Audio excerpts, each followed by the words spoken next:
Savez-vous ce qu'est la pierre noire sur la maison sacrée? Le symbole de l'idolâtrie. Tout comme la sunna traditionnelle à côté de l'ordre d'Allah est le symbole de l'association.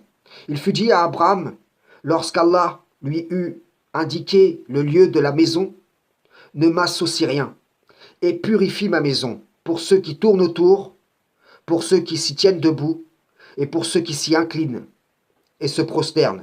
Comme il fut dit au prophète Mohammed, suis la religion d'Abraham, qui était vouée exclusivement à Allah et n'était point du nombre des associateurs.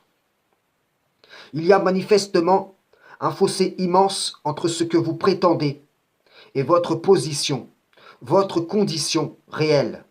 Pensez-vous qu'Abraham ou Muhammad, qui fut du nombre de ceux qui étaient dignes de s'en réclamer, aurait donné foi aux fables qui légitiment à vos yeux la pierre noire?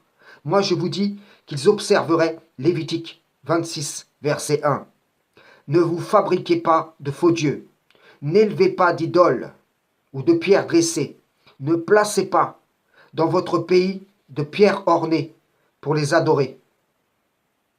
En effet, je suis le Seigneur, votre Dieu.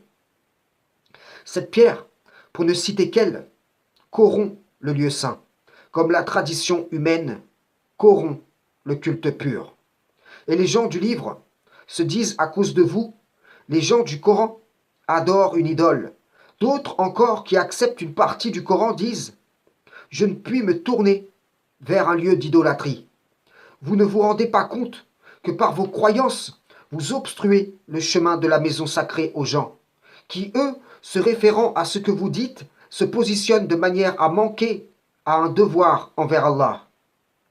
En se refusant de visiter la maison où Abraham s'est tenu debout, vous avez remplacé la foi aux parts antérieures de l'écriture prescrite dans le Coran par une tradition humaine.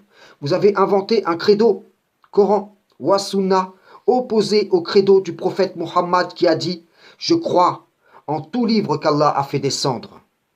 Ce n'est plus du tout l'islam que vous observez, mais vous vous conformez à un concept qui prétend en être la représentation pure. Ce n'est pas par des réformettes qu'on parviendra à rétablir la voie d'Allah dans sa pureté originelle. Je vous le dis, il va falloir entamer une véritable révolution des cœurs. Classez cette exhortation hashtag croyant purifier ma maison. Suivez la voie d'Abraham et écartez-vous de tout ce qui vous en détourne. Frères et sœurs en islam, salam, shalom.